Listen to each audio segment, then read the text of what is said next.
always loved my work and took equal pride at my more traditional accomplishments at home, but I was never as comfortable with myself as I was during my mid-40s. I had arrived into adulthood and lived every moment to the fullest in the ways that I enjoyed the most. Throughout 2004, I could be seen picking out vegetables at the gourmet market on Wednesday afternoon with a dictaphone in one hand and a cell phone headset attached to my head. On Thursday evening, I would be cooking up a storm with my laptop computer in the kitchen, running statistical programs and setting the table for Friday night. When we would get home from synagogue on Friday evening, soup would be simmering at the right temperature on the stove, and the rest of the meal would be in foil packs in the oven at a low temperature.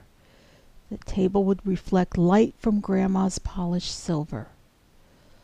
Although I had been a research psychologist since the early 1980s, most of my work has been in the area of physiology with an emphasis on statistical methodology. My publications primarily focused on physiological responses to different types of stress, but my dream was to research the specific effects of trauma on mental and physical health. During the later years of my career, my dream was coming true when I was invited to join a team of scientists looking at war stress.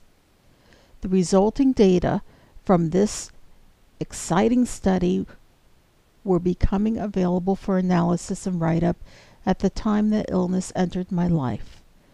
I was in the process of writing up my dream paper when I was stricken down. As frequently happens when working in a research environment at a major university, several grant renewals came due at once, so I had to put my dream paper down for a few months to work along with my colleagues to take care of grant business. It was during this time that I began to have female medical problems. They were unusual, painful, progressive, and unexplainable. I would frequently have to take Percocet while at work, so I arranged for a graduate student to watch over my shoulder and make sure I didn't make any mistakes, which I of course did. This was my first feeling of defeat because I never used to make mistakes at work. The only medical explanation that was offered by my gynecologist, whom I adore, was, "You're a freak." In November of 2004, I had a uterine ablation, and in January of 2005, I had a hysterectomy.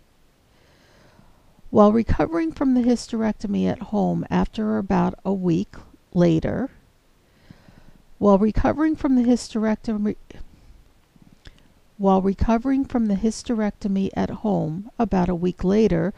I was ambulanced to the hospital with partial complex seizures.